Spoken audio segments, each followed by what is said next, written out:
नमस्कार। आज हम स्रोत सामग्री अर्जुन का सैन्य प्रदर्शन के तीसरे श्लोक पर थोड़ी गहराई से बात करेंगे। जी। हमारे पास कुछ नोट्स और विश्लेषण है इस पर। और कोशिश ये है कि इस एक श्लोक से ही समझे कि युद्ध भूमि पर क्या माहौल था, कौन है मुख्य लोग और उनके बीच क्या तनाव चल रहा था। बिल्कुल, एक श्लोक में काफी कुछ छुपा होता है। तो चलिए खोलते हैं इसे। इस तीसरे श्लोक में आखिर हो क्या रहा है, कौन किससे कह रहा है कुछ। हाँ, तो यहाँ कुरुक्षेत्र का मैदान है और वक्ता जो शायद दुर्योधन है वो अपने गुरु, अपने सेनापति द्रोणाचार्य से बात कर रहे हैं। अच्छा, द्रोणाचार्य से। जी। और उनसे कह रहे हैं, पश्येताम पांडुपुत्राणाम आचार्य महतीम चमूम।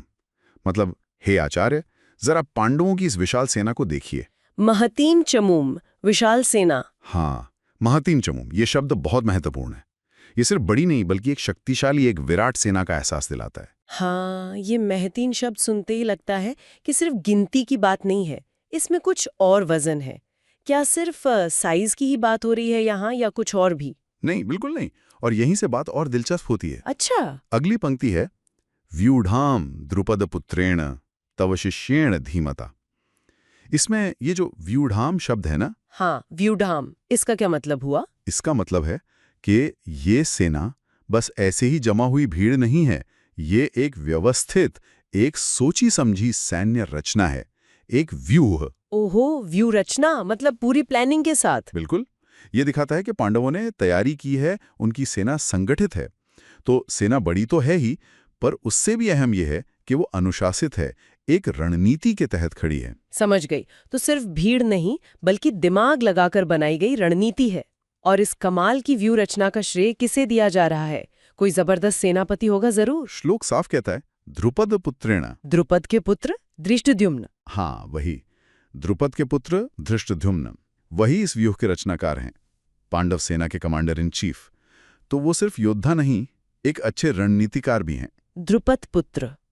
लेकिन रुकिए, मुझे याद आ रहा है, श्लोक में सिर्फ द्रुपद पुत्रेण नहीं कहा गया, उनकी एक और पहचान बताई गई है जो शायद ज्यादा चौंकाने वाली है। आपने बिल्कुल सही पकड़ा, यही तो बात है। हाँ। श्लोक आगे कहता है, तव शिष्येण धीमता। तब शिष्येण मतलब आपके शिष्य द्वारा। जी हाँ, आपके बुद्धिमान शिष्य द्वारा। ये इस श्लोक का सबसे, आप कह सकते हैं, नाटकीय या विडंबनापूर्ण पहलू है। सच में कि जिस दुश्मन सेना की खतरनाक व्यूह रचना की तरफ दुर्योधन इशारा कर रहे हैं, हाँ, उसे बनाने वाला कोई और नहीं बल्कि खुद द्रोणाचार्य का अपना ही, वो भी धीमता यानी बुद्धिमान प्रतिभाशाली शिष्य है, धृष्टद्युम्न। ये तो कमाल की विडंबना है।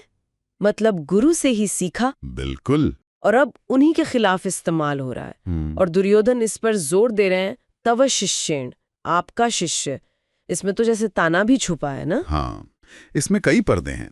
एक तो ये गुरु शिष्य का अजीब सा रिश्ता युद्ध के मैदान में।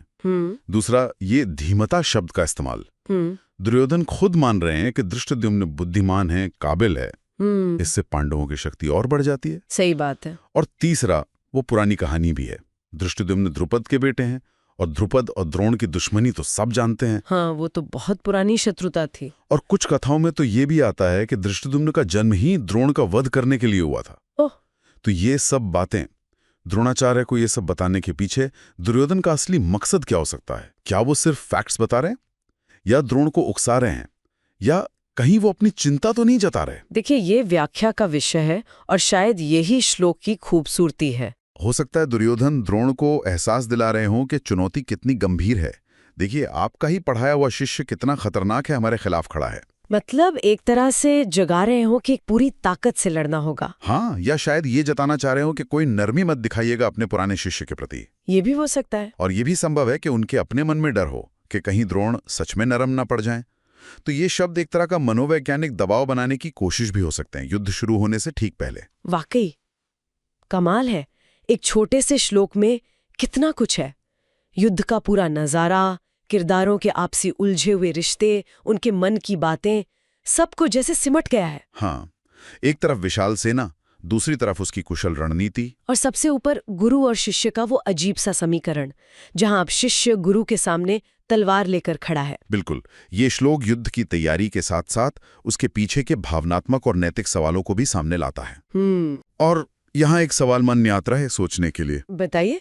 कि ये जानते हुए कि धृष्टद्युम्न ने युद्ध की कला द्रोण से ही सीखी थी, वो इस ज्ञान का इस्तेमाल अपने गुरु की ही रणनीतियों के खिलाफ कैसे कर रहा होगा?